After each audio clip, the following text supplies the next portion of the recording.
पुराने वक्तों की बात है कि इराक के शहर बगदाद में एक फेरूज नामी लड़का रहता था जिसे चोरी करने की आदत थी। वो मेहनत मजदूरी करने की बजाय रात को किसी के भी घर में घुस जाता और खूब लूट मार करता। हैरत की बात यह थी कि वो किसी से पकड़ा भी नहीं जाता था। उसने जिस घर में चोरी करनी होती, दिन के वक्त इस घर का हाल चाल जान लेता और फिर रात को इस घर में नक्कब लगाने चला जाता। एक दिन दोपहर के वक्त वो गांव के एक घर के सामने खड़ा था। उसे वहां खड़े काफी वक्त हो गया था। अचानक उसे इस घर के अंदर एक बूढ़ा शख्स दिखाई दिया जो लाठी से चीजें टटोल कर इधर उधर चल रहा था, जिससे ये मालूम होता था कि बूढ़ा आंखों से नाबीना है।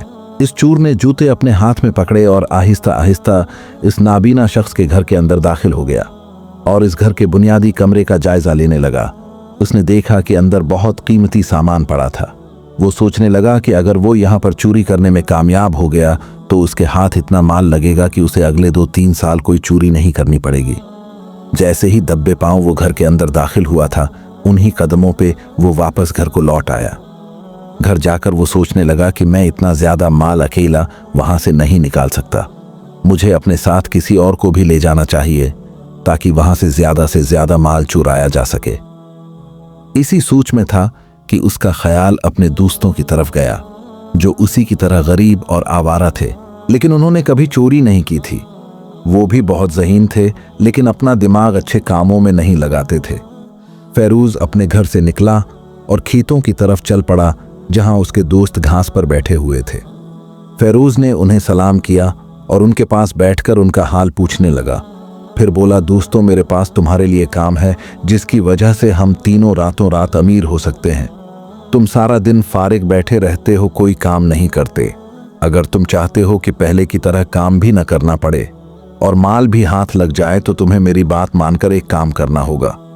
बस तुम मेरे कहने पर चलो, फिर देखना, हमें अमीर होने से कोई नहीं रोक पाएगा।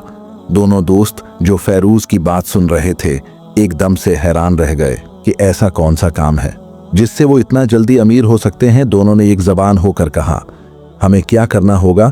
जिस पर वो कहने लगा, तुम दोनों को मेरे साथ एक घर में चोरी करनी होगी। फेरूज की बात पर दोनों चौंक गए और फौरन इनकार कर दिया। कहने लगे, हम चोरी नहीं करेंगे। अगर फर्ज किया हम चोरी करने के लिए मान जाते हैं, लेकिन एक बात जहन में रखो कि अगर चोरी करते वक्त पकड़े गए तो काजी हमारे हाथ काटने में जरा भी देर नहीं लगाएगा और पूरे गांव में हमारी बदनामी अलग से होगी। जिस पर फेरूज कहने लगा, भाइयों, परेशान न हो, हम किसी सूरत में पकड़े नहीं जाएंगे जिस घर में हम चोरी करेंगे। इस घर में सिर्फ एक बूढ़ा बुजुर्ग रहता है और वो आंखों से भी अंधा है। चोरी के दौरान अगर वो उठ भी गया तो हमें देख नहीं सकेगा और हम वहां से आसानी से फरार हो जाएंगे। मैंने उसके घर में बहुत कीमती सामान देखा है जिसे हम आसानी से चुरा सकते हैं। फेरूज के दोस्त फिर भी उस बात को नहीं मान रहे थे, जिस पर फेरूज उनसे कहने लगा, तुम लोग किसी भी चीज को हाथ न लगाना, हम तीनों मिलकर अंदर जाएंगे। मैं सारा सामान चोरी करके कपड़े में बांध दूंगा। बस तुम लोग मुझे उस सामान को बाहर लाने में मदद करना। मैं तुम्हें उस काम का इतना इनाम ही दूंगा जितना चोरी करने में साथ होने पर देना था। फेरूज ने उन्हें कहा, हम रात के पछले पहर बूढ़े के घर चोरी करने के लिए जाएंगे। तुम शाम को मेला देखने के बहाने घर से निकल जाना। जब रात का समय हुआ तो दोनों दोस्त मेला देखने का बहाना करके घर से निकल आए। सीधे फेरूज के घर पर पहुंचे। फेरूज पहले ही अपने दोस्तों का इंतजार कर रहा था। दरवाजे पर दस्तक होते ही वो फौरन घर से निकल आया और मिलकर इस बूढ़े के घर की तरफ चल पड़े। बूढ़े का घर साथ वाले मोहल्ले में ही था। कुछ मिनट चलने के बाद वो वहां पहुंच गए। तीनों ने बारी बारी दीवार पार की और घर के आंगन में जा पहुंचे। बुजुर्ग कंद्रीय कमरे से थोड़ा दूर एक चारपाई पर लेटा था। वहां इन दोनों की आवाज तभी सुन चुका था जब उन्होंने घर में छलांग लगाई थी, लेकिन उन्हें वैसे ही दिखाया जैसे वहां बेखबर सो रहा हो। बुजुर्ग को सोता हुआ देखकर वहां कमरे में दाखिल हुए और चोरी में मशगूल हो गए। बुजुर्ग चुपके से उठा और कमरे का दरवाजा बाहर से बंद कर दिया। उसने शोर मचाया और आसपास के पड़ोसियों को इकट्ठा कर लिया। बूढ़े की आवाज सुनकर फौरन उसके घर पर मुजमा लग गया। उन्होंने तीनों चोरों को पकड़ा और आंगन में मौजूद एक दरख्त के साथ बांध दिया। सुबह उन्हें काजी की अदालत में पेश किया जाना था। हिशाम और तबरीज फेरूज से मुखातब होकर कहने लगे, हम तुम्हारी वजह से इस जगह पर बंद किए गए हैं। न हम तुम्हारा साथ देते और न यहाँ पहुँचते। हम काजी की अदालत में भी साफ मकर जाएंगे। हमारा इरादा चोरी का नहीं था। फेरोज ने इन दोनों से कहा, बिल्कुल भाइयों, हमने काजी की अदालत में ये नहीं मानना कि असल चोर कौन है। जब काजी फैसला नहीं कर पाएगा कि असल मुजरिम कौन है तो हमारे हाथ कटने से बच जाएंगे। अगले दिन तीनों चोरों को काजी की अदालत में पेश किया गया।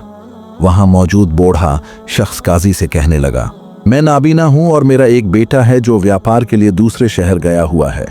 मैं घर पर अकेला था।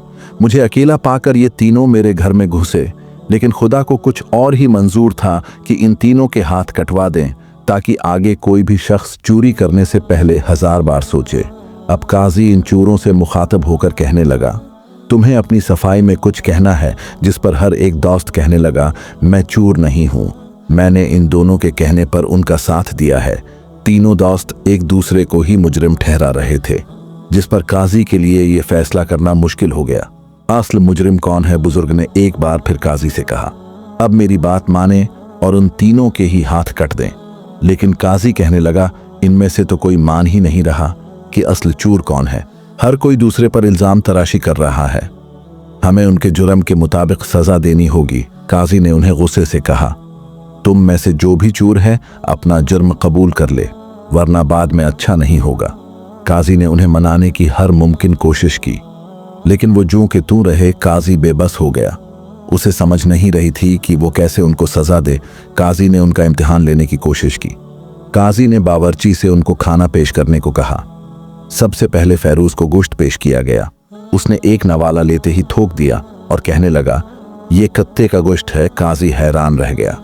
काजी ने फौरन बावर्ची से पूछा, क्या ये वाकई कत्ते का गोश्त है? बावर्ची बोला, नहीं काजी साहब, ये कत्ते का गोश्त नहीं, आप बेझिझक तहकीक करवा लें। काजी ने फौरन उस किसाई को बुलाया जिसकी दुकान से गोश्त आया था। काजी ने गुस्से से पूछा, क्या तुम अपनी दुकान पर कत्ते का गोश्त बेचते हो? तुम्हें उसकी सजा मिलेगी। ये सुनकर किसाई डर गया और कहने लगा, काजी साहब, ये बकरा ही था। असल में जब ये बकरा पैदा हुआ था तो उसकी माँ मर गई थी। मुझे उस वक्त समझ नहीं आ रहा था कि उसे कैसे पालूं। एक दिन ये बकरा खुद ही एक कुतिया के नीचे बैठकर दूध पीने लगा। जब मैंने ये मंजर देखा तो उसे नहीं रोका। फिर ये रोजाना उसी का दूध पीने लगा और उसी कुतिया का दूध पीकर जवान हुआ है। उसकी कुछ हरकतें कत्तों जैसी थीं। शायद यही वजह है कि उसके गोश्त से कुत्ते की बू आ रही होगी। काजी फेरोज की ज़हानत पर हैरान रह गया। अब दूसरे दोस्त हिशाम को दूध पेश किया गया। हिशाम ने दूध पीने से पहले उसे सोंगा और साइड पर रख दिया और कहने लगा, मैं ये दूध नहीं पी सकता।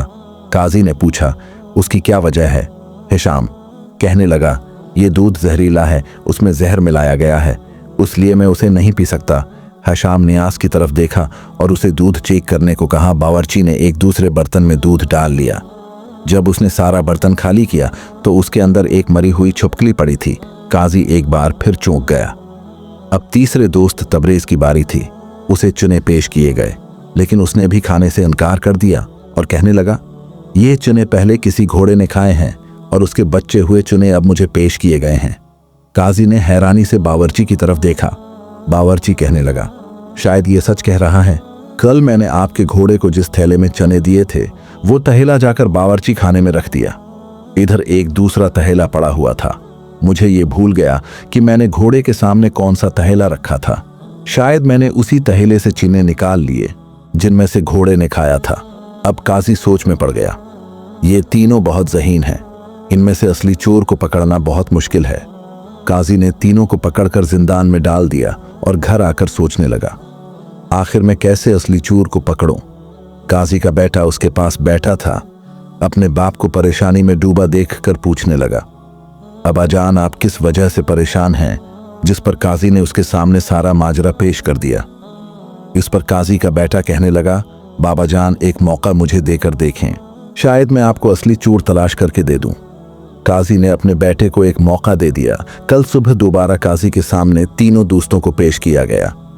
काजी के बेटे ने तीनों की तरफ गौर से देखा और मुस्कुराकर बोला, मैं तुम लोगों को एक किस्सा सुनाना चाहता हूं। किसी शहर में एक लड़की अपने शौहर के साथ रहती थी। उसे एक खत मिला जिसमें लिखा था कि उसका बाप बहुत ज्यादा अलील है और उसके इलाज के लिए पैसा चाहिए। लड़की के पास कोई पैसा नहीं था। उसने अपने शौहर से कहा, मेरे बाबा बहुत बीमार हैं, मुझे उनके इलाज के लिए पैसे की ज़रूरत है। उसके शौहर के पास भी कोई पैसे नहीं थे। फिर उसने अपनी भेनस बेचकर अपनी बीवी को पैसे दिए और उसके बाबा के पास रवाना कर दिया। रास्ते में उसे एक बदकार शख्स ने देख लिया। लड़की को अकेला पाकर उसने उसकी इज्जत लौटने की कोशिश की, लेकिन वो लड़की रोने लगी और उसे कहने लगी, खुदा के वास्ते मुझे जाने दो, तुम्हारे घर में भी ज़रूर माँ बहन होगी। इस इंसान के दिल में रहम आ गया और उसे जाने दिया। लड़की ने उस शख्स का शुक्रिया अदा किया और अपना सफ़र जारी रखा। उसने थोड़ी देर सफ़र किया था कि रास्ते में उसे कुछ चोरों ने घेर लिया। वो उससे कहने लगे, तुम्हारे पास जो कुछ भी है हमें दे दो, अगर तुम ऐसा नहीं करोगी तो हम तुम्हें बांध लेंगे। लड़की कहने लगी, मेरे पास जो पैसे हैं वो मैं अपने बाबा के इलाज के लिए लेकर जा रही हूं। अगर तुमने मुझसे वो पैसे ले लिए तो मेरे बाबा मर जाएंगे। खुदा के वास्ते मुझे जाने दो। इन चोरों के सरदार के दिल में रहम आ गया और उसने उस लड़की को जाने दिया। अब वो लड़की शहर पहुंची और अपने बाबा का इलाज करवाया और वहां सेहतयाब हो गया। ये किस्सा यहाँ ख़त्म हो जाता है। फिर काजी का बेटा तीनों से सवाल पूछता है, इस लड़की पर सबसे बड़ा एहसान किसने किया? सबसे पहले उसने तबरुज़ से पूछा। तबरुज़ कहने लगा कि अगर उसके शौहर ने भीनस बेचकर उसे पैसे न दिए होते तो वो अपने बाबा का कभी भी इलाज ना करवा पाती। अब काजी का बेटा हिशाम के पास गया और उसे कहने लगा, तुम बताओ लड़की पे सबसे बड़ा एहसान किसने किया? हिशाम कहने लगा, लड़की पर सबसे बड़ा एहसान इस बदकार शख्स ने किया जिसने इस लड़की को कुछ नहीं कहा और जाने दिया, क्योंकि एक लड़की की इज्जत इसकी जान से भी ज्यादा अजीज होती है। उसके बाद काजी का बेटा तीसरे शख्स फेरूज के पास गया और उसे कहने लगा, तुम बताओ उस पर सबसे बड़ा एहसान किसने किया? फेरूज ने कहा, इस लड़की पर सबसे बड़ा एहसान उस चोर ने किया। अगर वो चोर उस लड़की से सारा माल छीन लेते तो वो अपने बाबा का कभी भी इलाज न करवा पाती, इसलिए सबसे बड़ा एहसान चोर ने किया। उस पर काजी के बेटे ने अपने बाप से कहा, यही शख्स असली मुजरिम है। काजी हैरान रह गया और अपने बेटे से पूछने लगा, तुम्हें कैसे पता चला कि ये मुजरिम है? जिस पर उसके बेटे ने जवाब दिया, आदमी जिन आदतों का मालिक होता है उसे उसी खासियत के लोग पसंद आते हैं। इसीलिए तो उस इंसान ने एक चोर की अच्छाई को पसंद किया और उसकी तारीफ की। उसके बाद काजी ने अपने सिपाहियों को हुक्म दिया कि वो फेरूज को ले जाकर तफ्तीश करें। फेरूज पहले ही चोर साबित हो चुका था। थोड़ी सी मार पड़ने पर वो अपना जुर्म कबूल कर गया। ज्यादा तफ्तीश के बाद साबित हुआ कि फेरूज ही असल चोर है और बाकी उसके दोनों दोस्त माल को ले जाने में उसके सहायक थे। काजी ने फेरूज का हाथ कटवा दिए और बाकी दो को 7 साल कैद की सज़ा सुना दी। तो प्यारे दोस्तों, उस कहानी से हमें सबक मिलता है कि चोर की मदद करने वाला शख्स खुद भी इतना ही कसूरवार होता है जितना कि असल चोर, क्योंकि बुराई को सहारा देना भी बुराई करने के बराबर है। अगर कोई शख्स चोर की मदद करता है, उसे छिपाता है या उसके जुर्म पर पर्दा डालता है तो वो इंसाफ के रास्ते में रुकावट बन जाता है। ऐसा शख्स न सिर्फ खुद को गुनाह में मुलवस करता है बल्कि माशरे में बड़ी को फैलाने का जरिया भी बनता है। ये सच है कि बुराई को सहारा देने वाला भी बुरे अंजाम से नहीं बच सकता। चोर के मददगार को शायद वक्त पर नुकसान न हो, लेकिन एक दिन वो भी पकड़ा जाता है। अगर हम चाहते हैं कि हमारा माहौल अदल व इंसाफ पर कायम रहे तो हमें न सिर्फ बुराई के खिलाफ आवाज़ बुलंद करनी होगी बल्कि अमली तौर पर भी उसके लिए खड़ा होना होगा। माशरे की बेहतरी तभी मुमकिन है जब हम हक और सच्चाई का साथ दें और जुल्म और ज़्यादती के खिलाफ डट जाएं, चाहे वो किसी भी शक्ल में हो। हमें अपने अंदर एहसास ज़िम्मेदारी पैदा करना होगा कि अगर हम किसी बुरे अमल को नज़रअंदाज करेंगे या खामोश तमाशाई बने रहेंगे तो दरअसल हम भी उस बुराई के फैलाव में शरीक हो रहे होंगे। इसी तरह हमें अपनी रोज़मर्रा ज़िंदगी में भी मुहतात रहने की ज़रूरत है। कभी कभी लोग नादानिस्ता तौर पर ऐसे काम कर बैठते हैं जो बाद में उनके लिए शदीद मुश्किलात का बास बन सकते हैं। मिसाल के तौर पर, कभी भी किसी अजनबी के कहने पर उसका कोई बीग, थीला या कोई और सामान उठाने की गलती न करें, चाहे वो कितनी ही मजबूरी जाहिर करे या कैसे ही हमदर्दी के जज्बात अभारने की कोशिश करे। हो सकता है कि वो चीज़ चोरी की हो या किसी जुर्म में इस्तेमाल हुई हो, और अगर आपने लाइल्मी में वो सामान उठा लिया तो आप खुद किसी बड़ी परेशानी या कानूनी उलझन में फंस सकते हैं। कई बार ऐसा भी होता है कि जुर्म के असल मर्तक बच निकलते हैं और मासूम लोग बगैर गुनाह सज़ा भुगतने पर मजबूर हो जाते हैं। इसलिए ज़रूरी है कि हम खुद भी होशियार रहें और दूसरों को भी इस बारे में आगाह करें, ताकि कोई भी शख्स धोखाधड़ी, चालाकी या किसी मुजरमाना साजिश का शिकार ना हो। एक बाशूर और मुनसिफ माशरे तभी वजूद में आ सकता है जब हर शख्स न सिर्फ अपनी बल्कि दूसरों की भी भलाई के लिए जिम्मेदार तौर तरीका अख्तियार करे।